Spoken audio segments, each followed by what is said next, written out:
It demands that we tell sinners the whole truth. We will not go quietly into the night.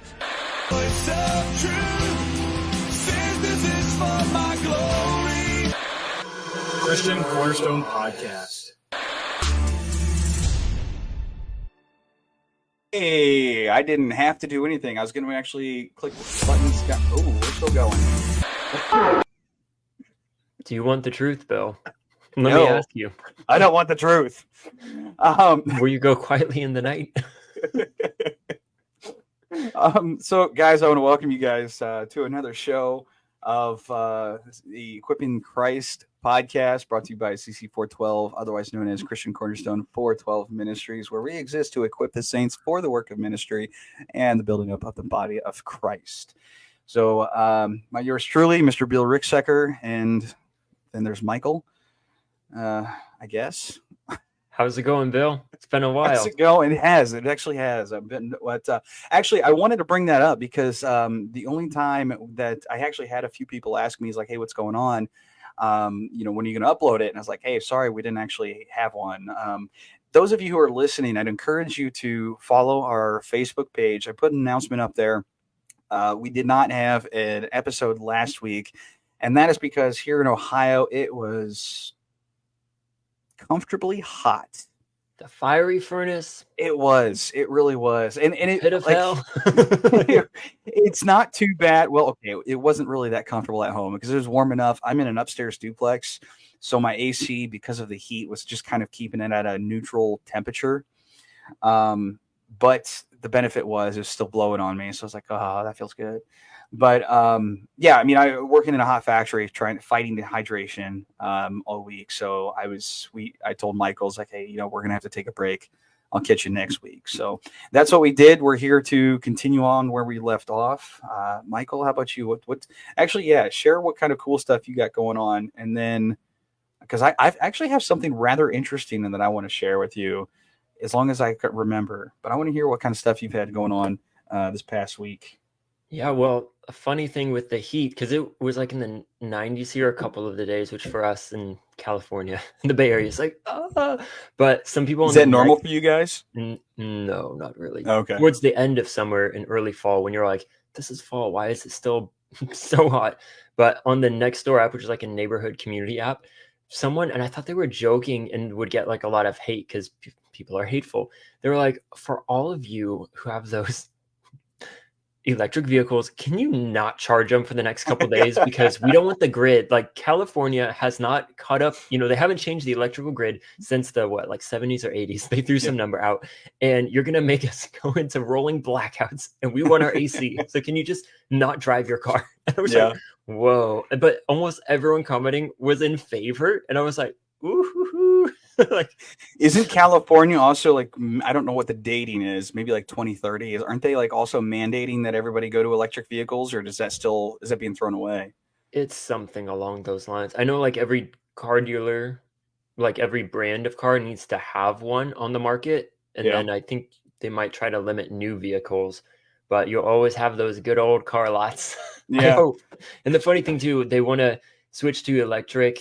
Like you can't, I think now, buy leaf blowers or lawnmowers, but Caltrans, which does all of the weed chopping along the highway so fires don't start, guess what they're using? Gas-powered weed whackers and machines. And I'm like, literally, you can't do this work on battery packs. Like it doesn't work. Well, it's more effective too, because like, I mean, I've used both. I've used electric or gas or, whatever have you types of machinery, like weed whackers and lawnmowers. I mean, yeah, it's really cool to have one that you can charge up and you don't have to worry about the gas. If you have like 1 yard, right? 2 yards at most. But I mean, as the battery depletes, I mean, whatever the device is, and drills, for an example, well, you're kind of stuck using those or using batteries for those. But I was like, I haven't heard of a gas drill. It sounds kind of dangerous, but well, yeah, I mean, the battery, as the battery depletes, it becomes less effective. The weed whackers and the lawnmowers, it's like, and you basically got to grind at that grass just to get it to chop. So yeah, I mean, I think there's some cons there, and I actually saw an article just today by the Daily Wire that some of people, I haven't read the whole thing yet, but people who have bought these electric vehicles are now basically regretting it and wanting to go back to gas. I was like, well, I could have told you about that. This was basically a new thing. And we're seeing, like, last winter, for example, was all over the news how people were regretting it because their cars were completely dead. In Texas, the parking lot with all the dead Yeah. Teslas. Yeah. And then the price sucks of for you. maintenance Oh. itself is huge compared. Yeah. That's what my dad So- always says. He's like, it's not worth it. Like, Right. it might be a little cheaper or cooler or whatever, but as soon as you got to fix it, no. Right. But for myself, I've been working on, I was coming out with a masterclass, then learned from my mentor that ads don't always work well when you've got a higher price thing. So you need a smaller ticket thing to get people in the door. So it was like, yet again, I've chosen the wrong thing in quotes to do. Right. So I actually have that first product solving a problem of like what business to choose. Because that's something I went through when I started my own business, but I don't have any content out there for that. So that's my lower ticket item. So I'm almost done with that. And we'll be putting some ads together. So that's exciting. It was much faster. So I'm kind of getting into the groove of like, okay, the more I have like systems figured out, when I know what I need to do, I can just put something together. I know I can talk, you can talk as well. So I'm like, a basic PowerPoint, like I make it in Canva. And I had 30 slides and I was like, this will be an hour long. An hour in, I was halfway through. And it ended up being like 2 hours and 15 minutes about. And I was like, Yeah. this is so much talking. Yeah. See, and I've noticed that for mine too. Like, I think I actually sent you a text message some time ago. I don't remember. My phone, we've talked enough, and my phone automatically deletes everything after 30 days. So I'm not going to go back and change it. But for myself, I've noticed like 2 or 3 slides. Well, I can't say that because I've been doing 2 for these recordings here that I'm doing. But there was probably about 5 or 6, 10 maximum is what I do. And that's enough. Depending on what I have in on those slides, it's enough to last me that hour. And then some of it I even have to force myself to rush through. It's like, okay, guys, I'm not going to talk about this, but here you go. Pause and take a screenshot or something. But You need the extended director's cut or extended, in movies when they're right. like, Yeah. this is a 3-hour one, but we have a 6-hour one. Do you want to watch it? You're like, "Ooh, Yeah. maybe." Yeah. But it's been a huge blessing for this side here. I've almost done with hermeneutics. I shared that with you prior to this recording. And I'm super thrilled about it. I'm also kind of disappointed because I was like, man, when I think I've already shared this with you, and I might have shared this with the audience, that when I began this, I was like, okay, I'm gonna develop this myself. I have my own lectures and all these things, and just use this book as a guide. And then here to find out, it's like this book, the textbook itself has everything I was personally wanting to share on the topic and more. I was like, well, there goes my job. But so I have just 2 slides for each lesson that I'm going to be giving a short 10, 15-minute lecture over for each one. So that way there's a little bit more there, and allowing the students to give some feedback or questions, comments, whatever they have about the particular chapter. But that's super exciting. It is almost done. It should be done by either this weekend or next, because I have 4 out of the 12, 13, maybe somewhere around there, 12 or 13 video lectures that I have to do. So, and I did 4 of them last night. So that was absolutely cool. So they're only about 10 or 15 minutes a piece, which is good because there's like a lot of material that's in this course. Audiences, if you're listening, I would strongly encourage you, if you enjoy studying the Bible, which I hope you do, I would strongly encourage you to get this course. It'll be out July 8th. And not because I'm trying to, make a quick buck, but because of the amount of content that's in this course. It is phenomenal. It's cool. Write it down. It's cool. And so I've actually myself, I'm going to go back once this is published. I'm going to go enroll myself, and just to kind of see how much I've memorized and dive, deeper into it, just because it's just so awesome. But there's a lot to that course. You can have a better understanding. It'll help you to have a better understanding of how to interpret scriptures. And Michael, I don't know if this was you I shared this with somebody, but I've personally noticed that my own hermeneutics, my own interpretation itself it's just passive. Like, I'm not naturally I don't have like a sheet in front of me. It's like, okay, well, I've got to look for the who, what, where, and where, and the dating and so on. What's going on here, and how does this cross reference and all that. The rules of hermeneutics itself. I mean, it's just naturally happens as I read the text. Might not be perfect, but it's there, and I kind of know what to look for. But I thought that was just kind of a fun thing. So I think that'd be a benefit to anybody who has never taken a hermeneutics course. You might find that your interpretation and your understanding of Scripture is going to be improved after taking it. So that's what I have. Oh, and the fun fact, Michael, that I wanted to share with you. I thought it was rather interesting. Not really a big deal. It's just kind of interesting. I was looking because there was one of our particular episodes that we did, at least strictly the Facebook Live. Just based off of the Facebook Live alone, there were one particular video showed that there was like 40 some odd views on it. And then I saw this on the very same day. I was at my friend's Saturday night, and we're just having some guy time. And he pulls it up too. I don't remember the particular reason, but he pulls it up and he sees 100 something. And I'm like, are you sure you're looking at the right one? So I don't know what the difference is. And I tried finding that information out. I tried going to the analytics. I couldn't find the particular numbers, but because my phone said like 40, I don't know, 44 or 45 views. And then his said over 100 plays. So I don't know what the difference is, but I tried looking into that. Saw this same video I'm looking at for the analytics had a smiley or laughter thing on it, which I couldn't even see the reaction on the actual post. Mm-hmm. No idea what this is all about. Still trying to figure out some of those settings on Facebook's page.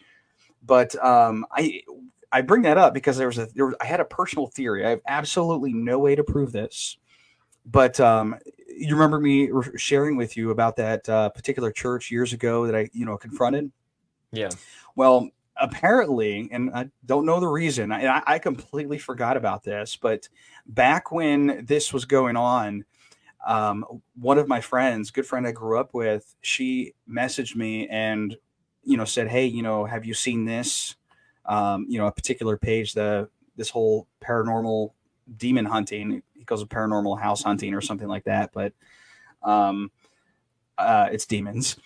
And anyways, shared the page with me, and I was like, is this biblical? Is this okay? I was like, no, that's completely demonic. That's something you should stay away from. And so I began following this page at that point in time, and this was 2018. You're like, it's terrible. Let's follow. Well, yeah. Well, and I was curious. I was like, how deep? A part of me, because I was seeing two different ways. I've seen one's like, I hope to see that he repents, and I kind of wanted to keep up with what he was posting, and also was kind of concerned because of the confrontation. I said, hey, this is dangerous. And after his false claims about me, I was like, he is a completely false prophet. I didn't want to go down this road and say that, but that's evidently this is true.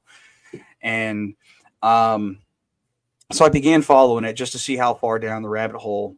And then at that point, I completely forgot all about it. And next thing you know, this week, he begins posting some comments completely not related to anything about me. It's just just general thoughts of some stuff, inspirational stuff, and mediocrely biblical.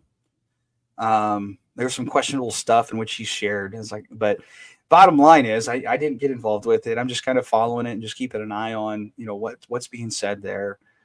See what's his angle, what's going on. So that's been kind of my interest, my highlight of the week is just watching this page. And there's only a few followers, which, it's not my concern. I mean, that's his own business, but just kind of seeing it. It's just kind of interesting to see. I mean, this post was dead. This page was like dead for 2-3 years, give or take, maybe a little bit more. And now he's just getting back on there and at least posting one post per week. So, that's why you got more views. Is that how you were tying it in, or in totally case someone's listening and they're like, close the story. I was like, the reason the whole view and analytic thing, because that originally I was looking, trying to see where the 100 came into play, and then I saw this little, one laughter reaction thing. Was it from him? Well, and that's my theory. I have absolutely no way to prove any of it. No, nothing.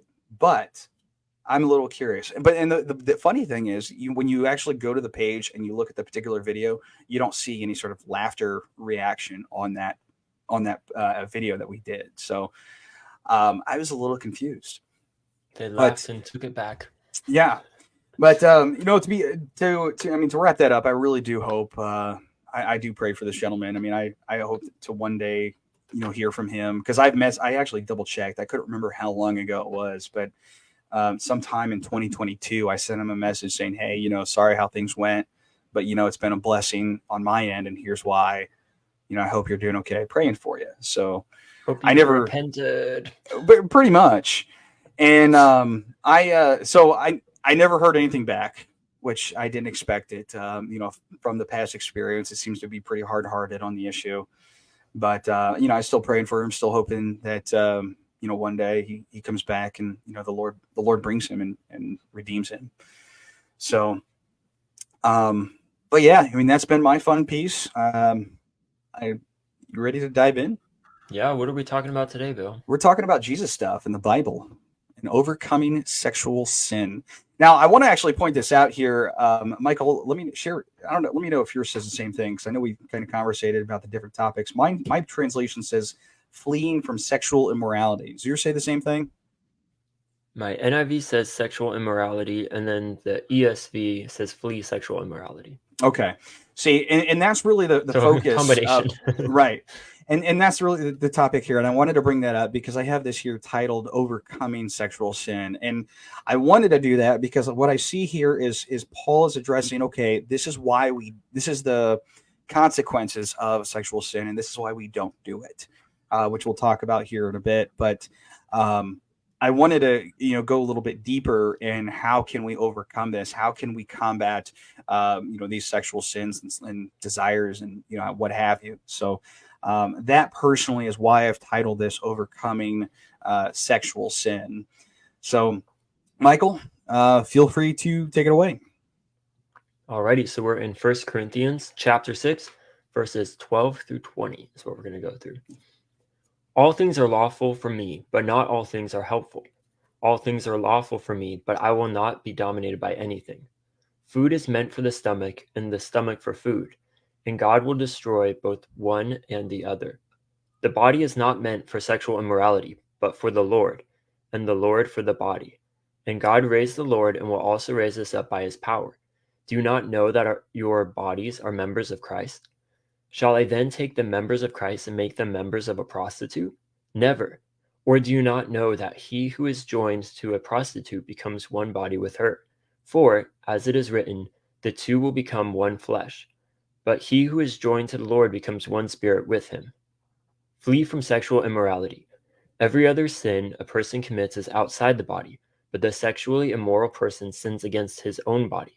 Or do you not know that your body is a temple of the Holy Spirit within you, whom you have from God?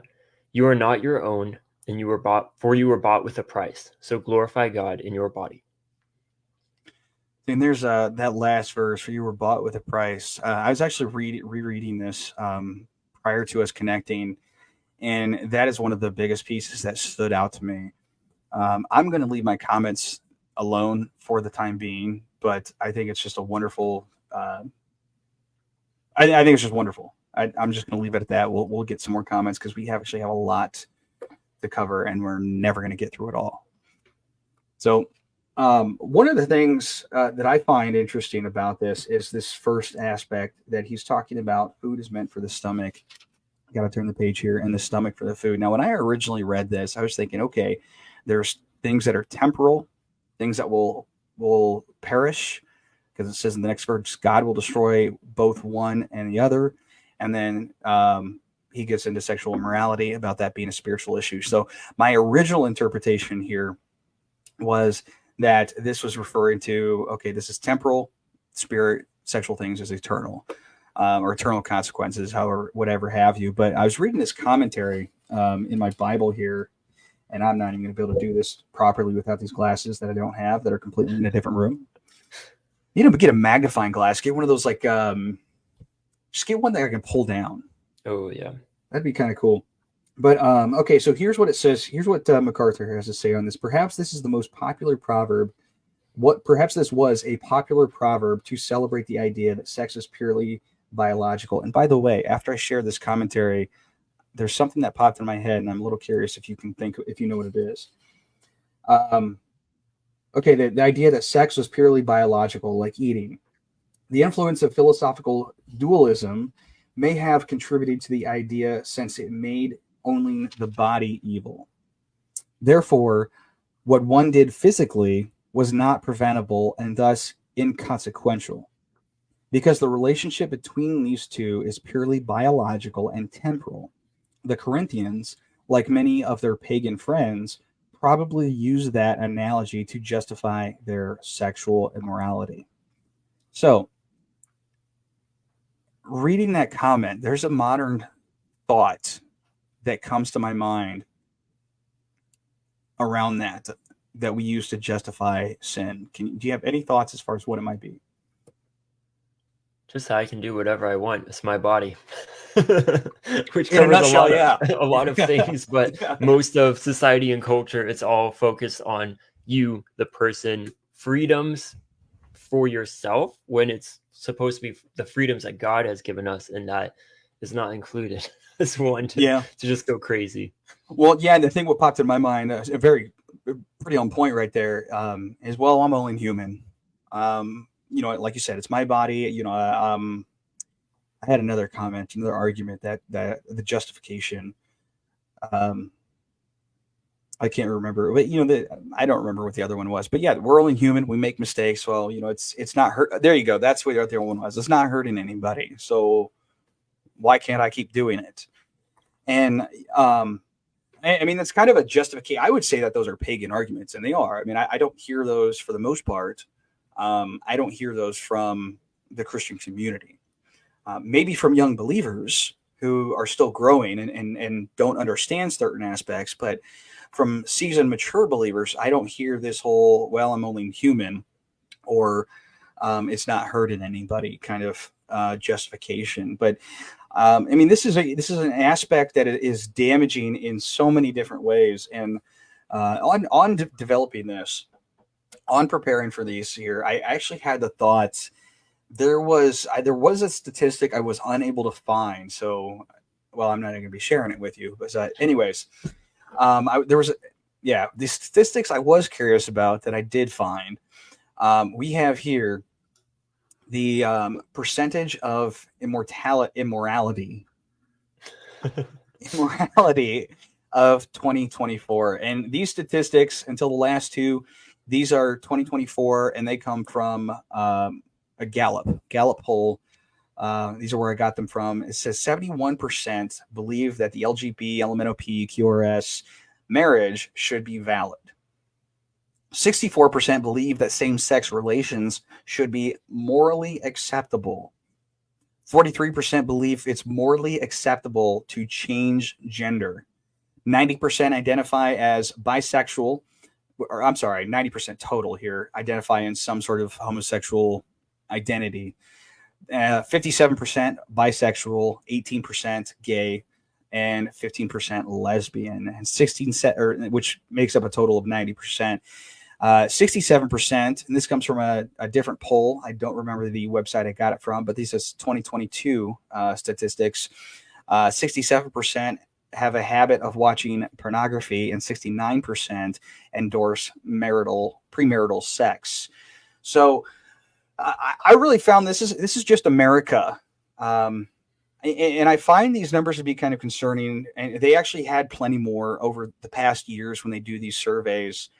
And throughout the past years, the numbers, if you go backwards, declined, and they've risen over the years. And within this concept also has our standard of morality. Those who even identify as Christians, and I'm not talking about strictly true believers. I'm talking about even the false believers, the unconverted who are identifying as, or claiming to be Christians. The overall majority of people claiming to be of of a Christian denomination of some sort of upbringing has declined as well.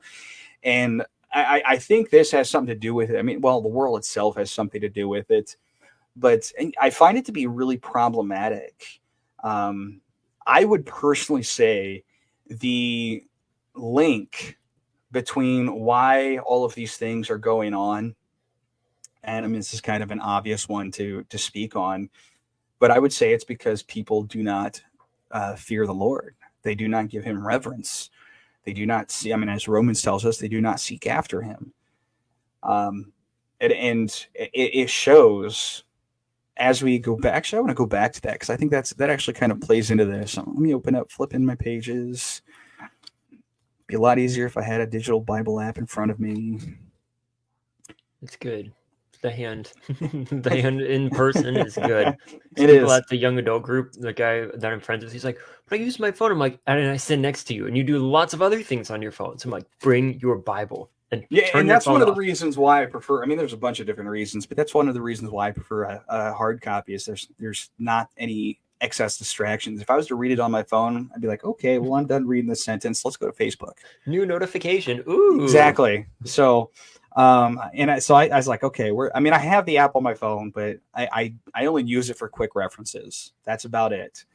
So anyways, what's coming to my mind here is we have a decrease in Christian faith or decrease in profession, an increase in sexual immorality. This itself is a judgment from the Lord. And we see this played in Romans 1, chapters 24, or Romans chapter 1, and I'm going to start with 24 through 27. It says, therefore, God gave them up. This is because they've worshipped idols and false gods. This is the consequences. Okay, because you're not going to give me reverence, because you're not going to worship me, because you're going to abandon me and go play the harlot. This is what I'm going to do. I'm going to let you do it. In fact, I'm going to remove my grace from you. And we see this here in verse 24. It says, therefore, God gave them up to the lust of their hearts, to impurity and the dishonoring of the bodies among themselves, because they exchanged the truth about God for a lie and worshipped and served the creature rather than the Creator, who is blessed forever and amen. So we have this played out throughout, society is they claim to be believers. You look at politics, both the Democrat and the Republican side. I don't care if they're, right or wrong, but both of them are going to claim that, we're doing this for God and country. Mostly the Republicans, but the Democrats try to weasel that in every once in a while. But they try to use that to justify it. Says we're all one people under God. It's like, okay, but you're perverting his name through everything that you do. The whole love your neighbor as yourself. Come to California and abort your baby. Exactly. Oh, thanks, Governor Newsom. Twisting and this is the worship of this false god, this created creature that they have. And because of this, because you are abandoning God, because you are worshiping this creature, this false idol, for this reason, God gave them up to dishonorable passions. For women exchanged natural relations with women, and those that were contrary to nature. Sounds a lot like homosexuality, or specifically, well, I guess I personally say it's the same thing. Lesbianism. So women relations with those that were contrary to nature, and men likewise gave up natural relations with women and were consumed with passions for one another, for other men. Men committing shameless acts with men and receiving them the due penalty of their error. Now, that due penalty, you can go a long way with that, and I don't want to spend too much time there. But one of the particular statistics that I do not have up had something to do, and I don't want to stress this too much because I actually briefly looked at work. I didn't have the chance to get it up, but I briefly looked at work. I was trying to find the number for how often the what's the word I'm looking for? Homosexual relations can have diseases. What's the words? Sexually transmitted disease. That's what I'm referring to. STDs. I remember hearing years ago how it was more. There's more potential to catch some sort of disease through those kinds of relations than there are having a man and a woman. Now, I wasn't able to find the particular number. So if anybody wants to share some insight on that, that's listening, feel free to do so.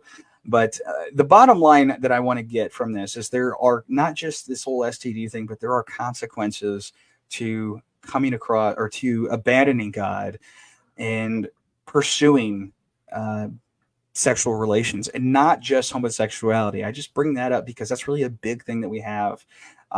We also have, sex in general outside of marriage. Premarital sexual relations is the premarital and homosexual is what I want to refer to. Or even actually another one, this other one here, the whole pornographic thing. I almost forgot about that one.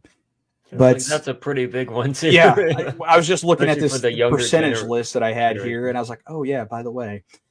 But these are huge things that we need to look at because they're a huge, huge danger. We can say that they're not hurting anybody, but ultimately there is. And I don't want to get too much on ramble on that because some things there's a particular thought that's running through my head that I want to share at the end in our practical ways. But I actually just found this today. So I wiped what I was going to put up there. And I was like, well, I think this is even better than what I had to share. But before I actually open it up, Michael, I'm curious. Well, first off, do you have any thoughts on what was shared already? Tons. It's the communists. So context on that, our church will sometimes bring in people. This past week, it was a guy named Curtis Bowers, and he came out with this documentary called The Agenda, and it's showing like the history of how God's been taken out of our government and how, if you go back and if you're interested in this, you can look it up. So it's not worth spending a ton of time, but they have like communist playbooks saying, we take God out of this. We take it out of here. We promote pornography, obscene acts, swearing in every mainstream, so his whole thing is like, they knew exactly what was coming and they have a plan. And here we are in America and we're falling victim to it. And it was just kind of like really eye-opening to see like his whole thing is, are we as on fire for God and truth and freedom in the Bible and his word as we are the people that are going each day to take it down and break it down? And all of these things you mentioned are, like you said, like taking God out of the public schools was a big one they always talk about in like the 60s of like, we're not praying, we don't have Bibles, we, slowly taking every bit of how we were built as a country. And that's what some people say, that's why America has been so great, is God has blessed us because of that. But then now, if we don't have the revival of, people repenting, coming back to God, it's just going to keep going, like going down the barrel. Yeah. There's a particular video that was just popping in my mind as we were talking, and I wanted to play this because we actually have a screen share, right? Yeah. I was actually, I was like, what? I hope Facebook doesn't kick us off though. But this came to my mind as you're talking. I mean, this whole step-by-step process, and we see this played out. This is creepy. It's very creepy to be like, oh. Yeah, they know how to tear down a society, and they have people quoting like, "We don't need." It's like on I think some of the Russian dictators. We're not going to have to fire a single weapon. They will crumble from within. I was like, oh, yeah. You look at some of the other countries that they're just basically watching us fall.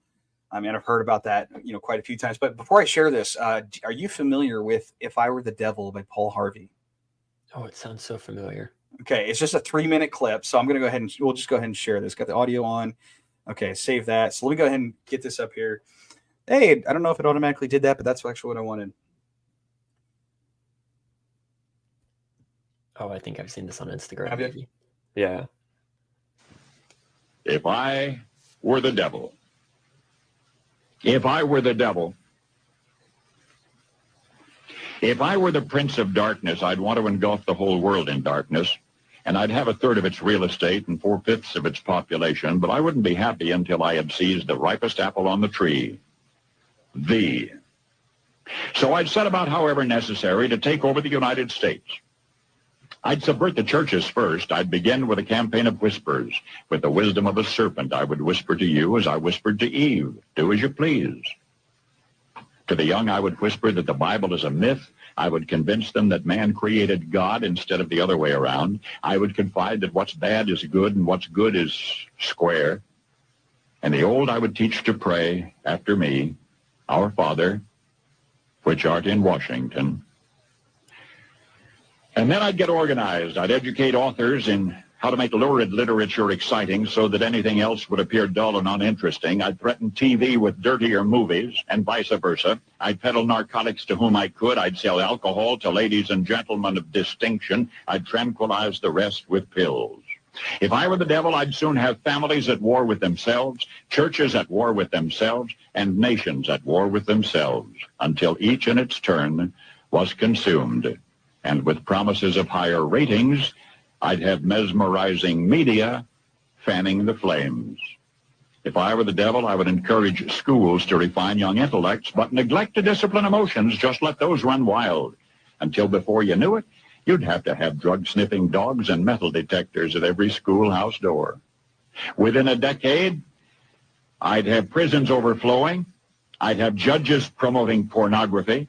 Soon I could evict God from the courthouse, then from the schoolhouse, and then from the houses of Congress. And in his own churches, I would substitute psychology for religion and deify science. I would lure priests and pastors into misusing boys and girls and church money. If I were the devil, I'd make the symbol of Easter an egg and the symbol of Christmas a bottle. If I were the devil, I'd take from those who have and give to those who wanted until I had killed the incentive of the ambitious. And what'll you bet? I couldn't get whole states to promote gambling as the way to get rich. I would caution against extremes in hard work, in patriotism, in moral conduct.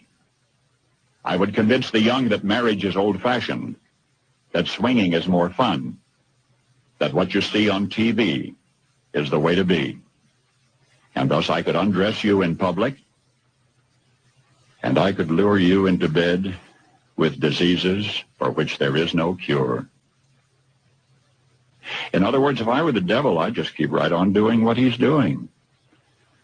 Paul Harvey. Good day. Where's the end there? Good day? I know. I was expecting some sort of drop this like deep, hard, like sad message. I was expecting something else. I was like Paul Harvey from this chapel or whatever. But no, good day. But that was in 1965, correct? Yeah, that was 1965. I think is what that said. Forever ago for most people. Yep, Paul Harvey in 1965. And what's interesting is every single thing that he claimed, we can say has come to pass.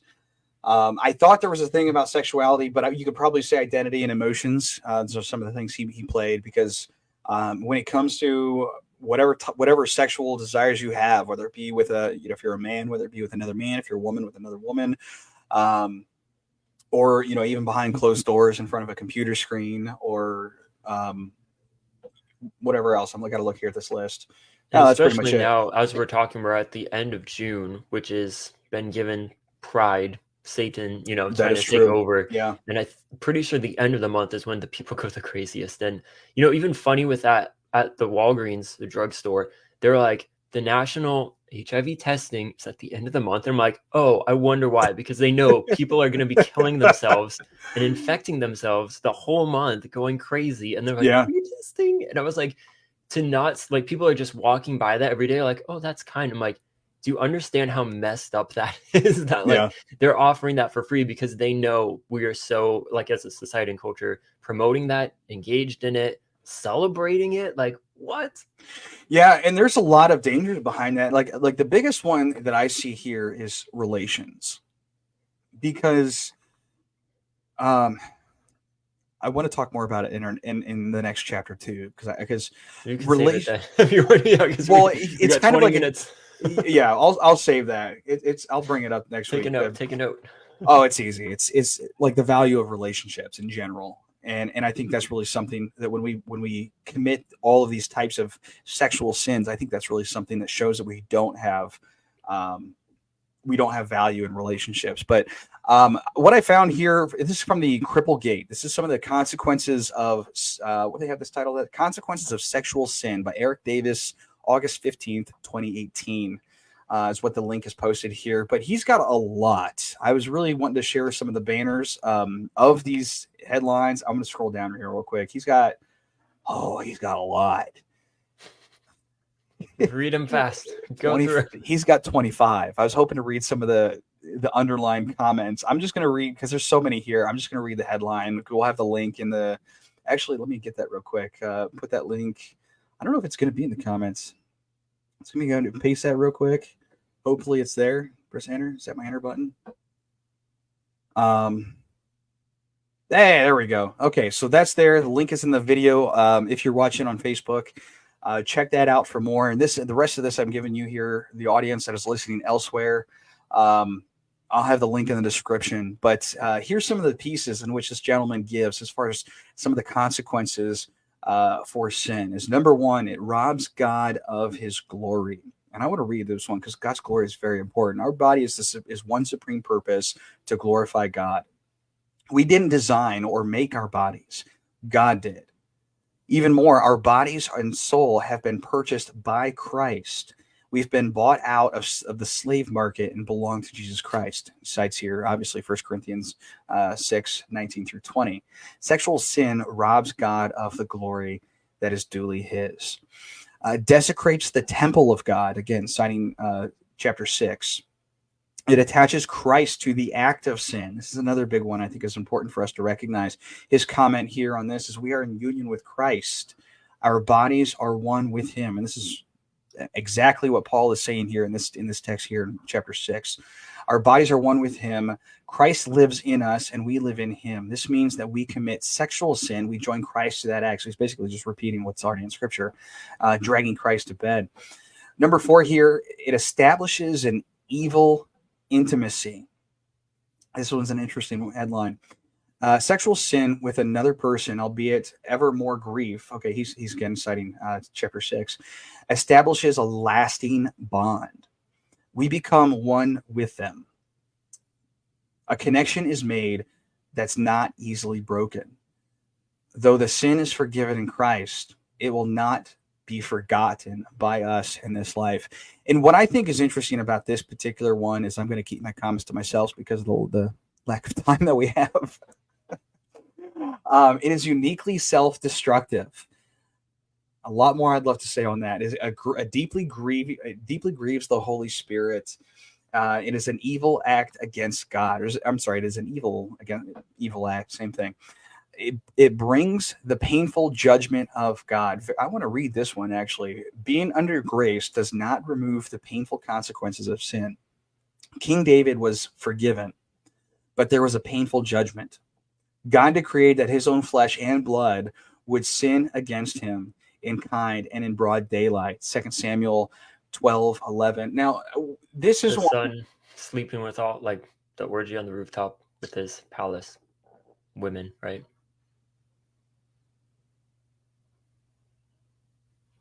Yeah. Pretty sure Absalom does that, like, when he's out. So well, all they have here like, is chapter 12, verse 11. It says, "Thus says the Lord, behold, I will raise up against you out of your own house, and I will take your wives before your eyes and give them to your neighbor, and they shall lie with your wives on the side of the sun." So yeah, most likely.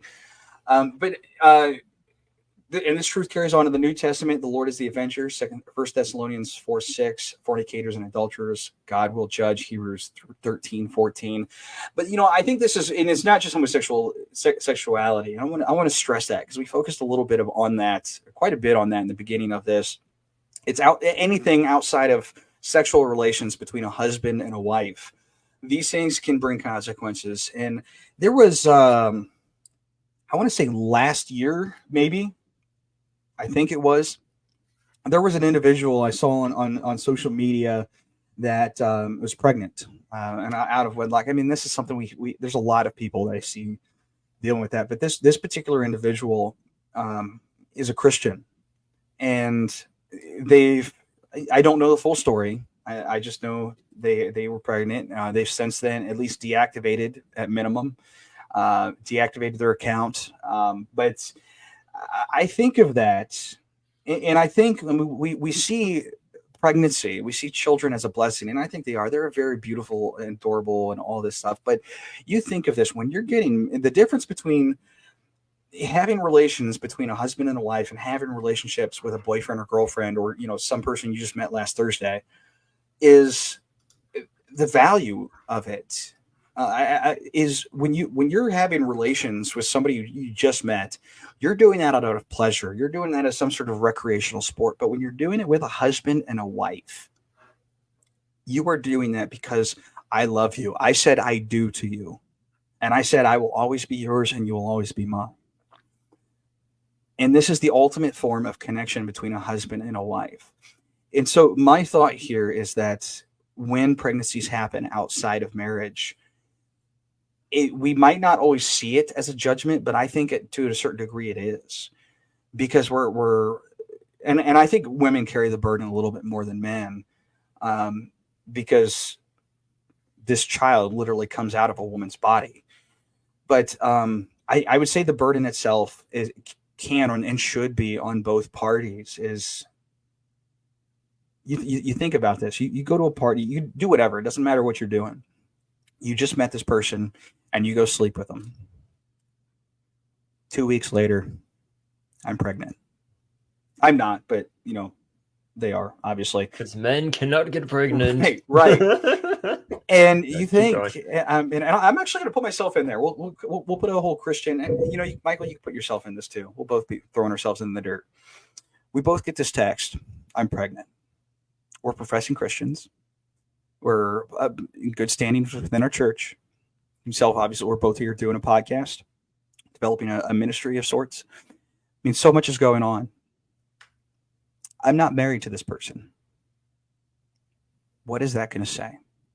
What kind of message is that going to give to the other people? It's like, okay, well, he's unfaithful. He's not married. He doesn't have a spouse. He doesn't even have a girlfriend. And he's getting a text message, I'm pregnant. Now, I could probably keep that under wraps for a couple months, but next thing you know, she's popping it out. And, some people, whether it's shared on social media or not, some people are going to know. People at the church, family's going to know, coworkers are going to know. People I naturally interact with. It's like, what's going on? Billy, you're holding this random kid. What's this all about? I mean, I can't, it's like, hey, that's my kid. That's the only thing you can really say, because as this child develops, then, you're going to be with them more and engage more. But the people are going to be seeing this and realize that this was done out of sin. And I think to a certain degree that's a judgment that takes place here. And it's number one, you weren't even prepared to have a child. You just did this out of a recreational thing. You don't have any sort of bank account. You don't have a home ready for a child. You don't even have it baby proofed and all this stuff. You haven't, in all sorts of different aspects, you're not ready. But yet you just got a text message that says, well, you better be ready. I think that's a form of judgment. And I think the judgment that other people, or the stigma or the stink eye, I think that itself could even be considered as a judgment from God. And even so, I mean, this obviously happens between husband and wife, family or parents, and as well as non-husband and wife. But even the child gets lost in childbirth, or gets sick, whatever sort of scenario you want to put in there. I think that those things can be judgments from God as well. You've disobeyed my word. You've slept with somebody that's not your husband, that's not your wife, that's actually somebody else's. And you've also slept with my child. As God speaking, I'm not God, of course, but as God speaking, you slept with my child. You've defaced them. This is your judgment. And I think those are some of the things that happen as well. Now, there's a lot more. We were running a lot short on time. Michael, percentage-wise, how much do you think we got through this week? At least 50%. 50? I would say. I was going to say a lot lower than that. Well, based on the banners and the notes, I think. Oh, okay. Yeah, I'll give you that much. But knowing that we could go deep into every, Yeah. And I tried to. all of these. Yeah, and I'm like, if we look at it like that, we'd need probably a 3 to 4 part episode series. Right. and that's what I tried to shorten it as much as I possibly could. And it's really hard for me to do because I felt like I did put this together lazily. And then I'm like, I don't know. I like it. I'm happy about it, but I'm also not happy. But do you have any thoughts on all those things that were just shared before we go into the next phase here? Yeah, I think the main thing that I would remind the listeners of, and that's kind of what the article said, is like God can still forgive you. He can redeem you. He can do all of that. But what you've sown will come out. It's going to come up Right. later in your life. And the consequence, doesn't mean you aren't going to have these consequences that are very real. They're very painful. The good thing is God can be there for you. So you shouldn't be trying to run away. Like, as soon as you can, come back to God, because he can help you through those. But it is, like, I think, a good warning to people, like, these things do have consequences. So, the consequences we've gone through, plus all the rest of the 25 there, and even just what you've seen in, families' lives of it ripping families apart when, it comes out, because it eventually will come out at some point, even if it's generations down and you're heartbroken because this loving couple you find was not really, or were they really? And just seeing that, like, kids need a mom and a dad. And when you are raising, if the dad abandons, that creates so many issues for this child who now does not have a father figure in their life, so there's just so much that can come from it. But I think knowing that God is still there and you should be going to him and getting forgiven is, like, a good way to kind of, like, come off of that, because it is like, oh my gosh, there's so much, like, it's terrible. Yeah, and that's something in all aspects of sin that we need to recognize, is all sins can be forgiven. Well, with the exception of blasphemy of the Holy Spirit. That's besides the point. There's going to be a stigma. You're going to feel guilt. You're going to feel shame. And I think, honestly, those things are good. We talked about how Paul was bringing things to the Corinthian church to shame them. And there's a benefit to that, because we need to know, before we can even be restored, before we can even accept the value of forgiveness, or understand the value, I should say, we need to have an understanding of the consequences. And that's kind of, really why I wanted to bring these up, because, all sin itself, you need to think, it's like, okay, I don't want to do this because, and then what's the potential to come out of this? So there's more we could talk about that, but we are short on time. I want to actually get into this final piece here on some practical ways we can avoid sexual sin. This was actually kind of a quick put together tonight. I was kind of brainstorming this on and off over the week. And quite honestly, this is really the only things that really came up to my mind. So, Michael, if you have any other 5, 6, 7, 8, or 9s that you want to throw in there, feel free. Some of the ways we can avoid practical ways we can overcome and avoid sexual sins. One is to ultimately recognize the spiritual consequences that we have, considering the potential outcome, which I've actually already mentioned. The dangers can't even keep us safe. I mean, you think about this. Why am I not allowed to go speeding? I shared this a couple episodes ago. Why am I not allowed to speed? The speed limit says 35. I want to go 55. Why can I not do that? It's like, you're obviously going through town. There's a couple stoplights, a couple stop signs. Somebody who's at the stop sign at the intersection, they're going to say, okay, well, they're far enough distance off. I can do this. Why? Because usually when people are going 35 miles an hour, that, visual distance is gauged. I can make this. But if you're going 55 or 65 down that 35, they're thinking I can make this. And the next thing you know, they're getting hit. And the next thing you know, they're in the hospital and you're probably dead too, or in jail. And so that's the same kind of concept that we can take here with all sorts of sexual sin. What are the repercussions? What could potentially happen? Not just, for example, the whole pornography thing. It's like, I'm doing that behind, closed doors. Nobody's going to see it. It's not hurting anybody. No, but it's hurting you spiritually.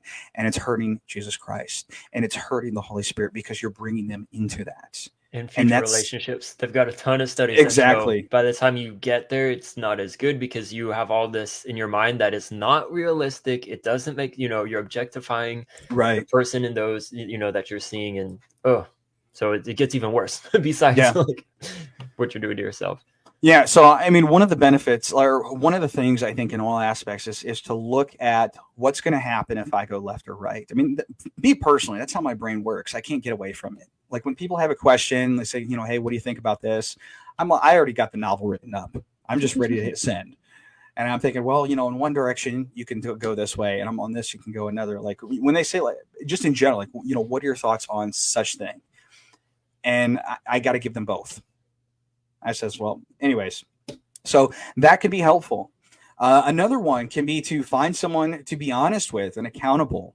Find yourself a good friend, somebody who's trustworthy, and somebody who just somebody you're so close with that you can tell them your deepest, darkest issues that you're going through, and they'll be like, okay, this is going to stay between us.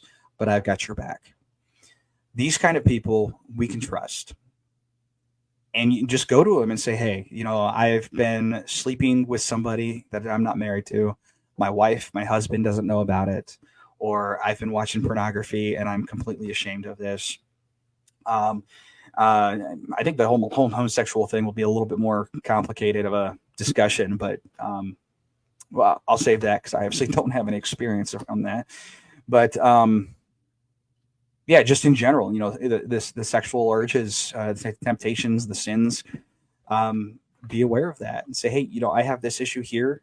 I need your help. I need your accountability. Can we get together? Can you be available for me to flee from this? As we find here in one of the verses, 18, flee from sexual immorality. This means to take flight. So to be quick and urgent about it. And there's actually one I've heard about years ago. It's still active because I did a Google when I was prepping for this. I was a little curious if it was still a thing, but I remember hearing about this years ago when I was a teenager at a particular church. He was bringing this up because he just mentioned that he had an anonymous person he was accountable to, or he was accountable for the same struggle. And he mentioned it's like, there's hope, there's help. People love us enough that they want to hold us accountable and they want to be there to support us. Not just to point the finger, but to reach out the hand. So there's this app called Covenant Eyes can be beneficial when it comes to pornography. It's some sort of tracking app to watch your activity. I don't know how the whole entire process works, but you apparently give the account somehow to somebody else, an accountability partner, and they're there to keep track of it. So somehow it's there. I don't know the functions of it or how it works, but that's something I would encourage you guys to look into if you have this sort of struggle. But then also, this is one that really stood out to me. This is my personal thoughts on this, Michael. I remember, or I came to this conclusion, or maybe a pastor was preaching on a sermon. I don't remember, so many different years ago. This was something that clicked in my mind, and through all sorts of sexual sin that I was involved with at that particular point in time, I was like, you know what? No. I was like, I don't need that. This might actually be helpful for anybody. And this is absolutely my personal opinion, the best reason or the best way in which we can avoid is how truthful can you be to your spouse when asked, have you been faithful? Have you been pure? What I have written here is, as a Christian, considering how you would answer if someone asked, could you with a clear conscience tell a pastor or your future husband and wife, I've been faithful to avoid all sorts of forms of sexual sin? And I was actually asked this quite a few, actually last year, give or take. That heretic gentleman that I mentioned to you, I don't know if I even gave you full details, but Michael, there's a gentleman that the gentleman that I told you that blocked me, correct? Mm-hmm. Well, he actually asked me this question, and I refused to answer, not because there was guilt, but because of who he was. I mean, Scripture makes it perfectly clear to avoid heretics, to not even open the door, not even to welcome the door to. And I think that's actually in Titus. I could be wrong there, but don't let them in. And my personal reason, I actually shared this with a friend of mine, as I told him, is like, hey, this was asked. Here's my thoughts. What do you think about this? Was this something I should share with this individual? Yes or no? And they're like, well, if you have nothing to be shameful of, I mean, I don't see it. And I was like, okay, I agree with you on that. But yet here's my reason for not. But completely besides the point. I'll share it anyways. It's already on the table. The reason I didn't is because I don't trust him one way or the other. And I made it clear to him because he tried to bring it up. He said, hey, you failed to answer this question. Does it mean you're in sin, or you're on the sexual sin kind of thing? And I was like, no. The reason I didn't share it with you is because I don't trust you. I don't care to tell you what I'm doing throughout my day-to-day life. I don't care to tell you anything personal. The only thing that you need to know about me is what I share on social media, which is even limited. He didn't have access to my Facebook, but it's that private. It's like, I don't trust him enough to let him know what I cooked for dinner. I don't trust him enough to let him know what my plans are this weekend, and so on. And I gave him that example. I think it can be beneficial to share such things, but I'd rather share it with somebody who I know is not a heretic. But anyways, besides the point is, if you had a pastor come up to you, and we are over 1 minute or 1 hour, we'll wrap up with this. If you had a pastor come up to you and says, "Hey, have you been faithful?" You want to, as a Christian, to say yes. I have not looked at anything. I have not slept around. I have not committed homosexual relations with another person. All of these sorts of things. And they're going to see you as a noble person. They're going to see you as a person in good standing. And they'll be able to tell. Because how you respond, how quick you are to respond, and the tone that you use, and the gestures behind these things, and everything that comes into play with this, they're going to know. But there's hope. I mean, I just got to leave it at that. Because I was actually asked this, or I told this gentleman. That's why I wanted to bring it up. I told this gentleman, it's like, the reason I refused, I was like, here's the reason I refused to answer you. But if you must know, the reason my answer is no is because I want to be able to say with a clear conscience, just this. I really can't stress this enough, because I think this is, in my personal opinion, is a very powerful mindset to say, is like, I've been waiting to have sexual relations with my wife, and I'm not going to let any other person have that blessing that goes to her, or have, intimacy or joy or whatever else you want to call it. So, Michael, do you have anything to add on there? I've rambled way too much. But yeah, I'll keep it short. He said, I do. But I think so. We know we're creatures of habits, and a lot of things, if you take a look back when you are very in your normal right mind, you can see when you've fallen into any of these, immorality things, and then you need to just, take action. So if certain sites or even social media, like I just know off the top of my brain, like Twitter and Reddit allow sexual content. So I'm like, it's not worth even having accounts. Facebook throws so many reels, and all of a sudden they're getting inappropriate. So at least for myself, I don't have the Facebook app, because I'm like, I don't need to waste time. But also that's just another thing of, coming at me potentially. But I've heard even with relationships, setting boundaries from the start, like we are not going to be alone together in your apartment, in my apartment. We're going to, have things just a minute, just have things. You need to have it from the beginning, knowing what is going to happen. Do you want to jump in?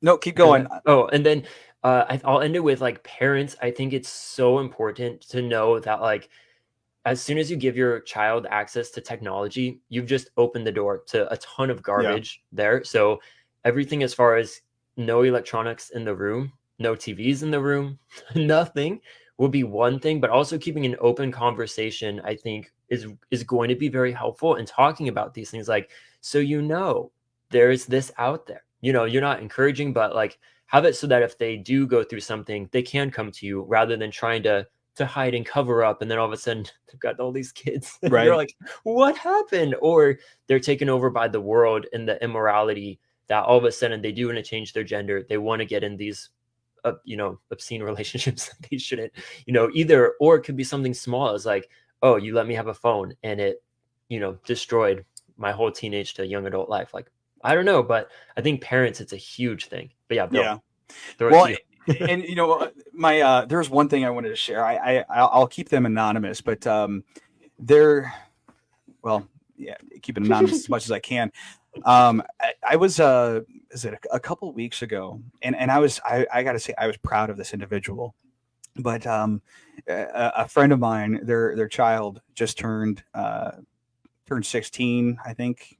I don't really know their age. They're able to drive. I know that much. So whatever the legal age, I think it is 16. But anyways, besides the point, they're like, I don't remember what was going on. Oh, we wanted to get ice cream or food or something. And so we ended up they're like, oh yeah, I'll go with you. I'll drive too. Like, Yeah. You don't So want they to just go. got their license. Yeah. I was like, you don't They're really still want new. to go. You just want to drive, don't you? He's like, yeah. Yeah. I was like, okay. So we ended up taking a long way home. We did whatever we were doing, which I don't even remember what it was, but we took a detour. I remember that. And they just got into dating this individual. And so they were talking about, it's like, oh, well, I really like this person and so on. And, but, they're Christian and so on. Their parents are, very, very conservative and very uptight a little bit. And I was like, okay, well, that's probably a good reason. And here's my reasons why. And they shared with me, is like, I don't want to have, a sexual relations before marriage. And I was like, you know what? That is good.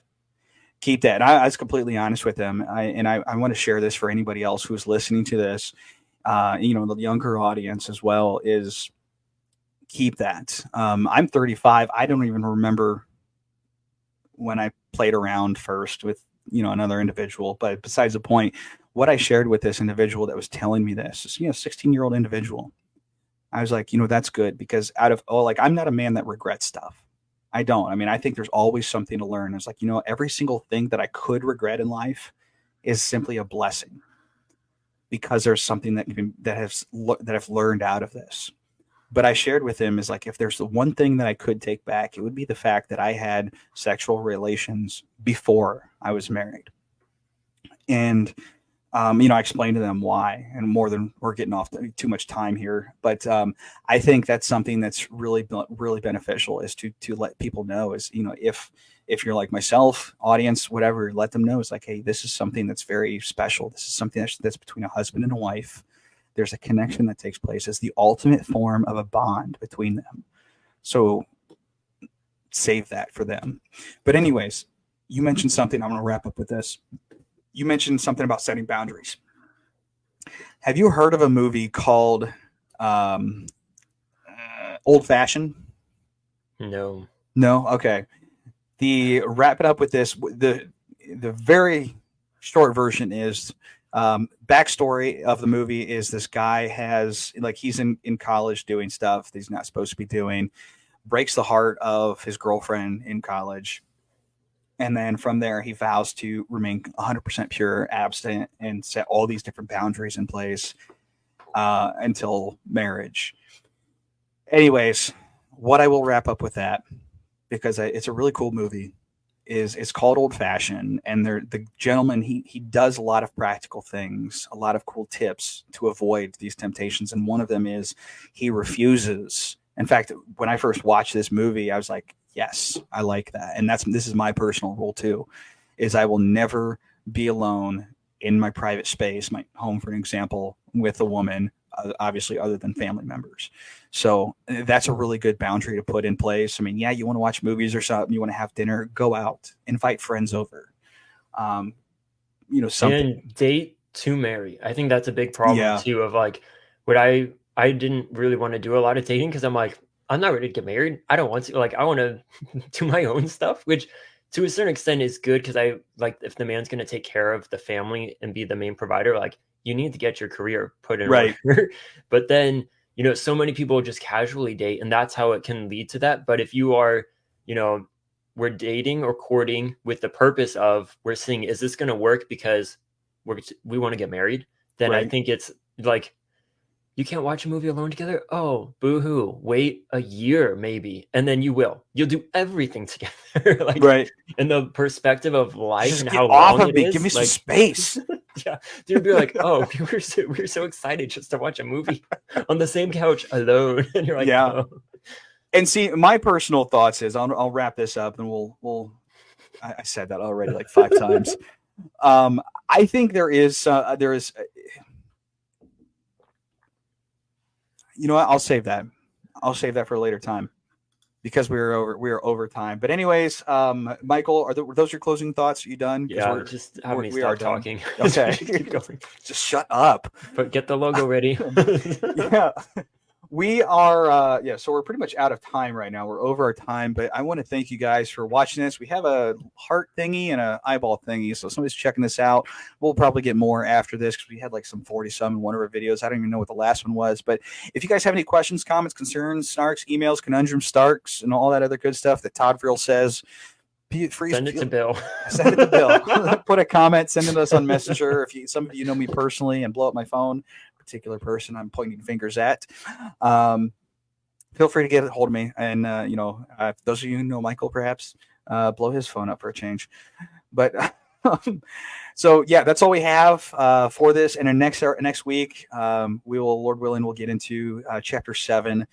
I'm actually excited for that. Michael, I'll share with you after we get done recording why. But I'm excited for that, and I think that'd be a very good one. We're going to deal with marriage and divorce next week. So feel free to stay tuned. Those of you who are watching on Facebook, feel free to check us out. Roughly around 6:30 is what we decided is what we're going to be streaming at on Thursdays. Those of you who are listening on Spotify, YouTube, and so on, well, you're going to have to wait till we get that uploaded. So without further ado, you guys have yourself a very wonderful time. And until our next episode, God bless. Thank you for listening to the show. If you've enjoyed the show, please consider supporting this ministry. You can do so in a number of ways. You can comment and rate the show. Your interaction will help us improve the show and also help others find us. You can share the show and ministry with your friends in order to help strengthen their walk of faith. And finally, you can support us financially by becoming a supporting member. Members will have early access to content created, as well as discounted or free material as a special thanks through our Patreon platform. And that's not all. As a supporting member, you have the chance of being invited onto the show as a special guest to share your own story. I'm Michael White, and this is Christian Cornerstone 412 Ministry Podcast.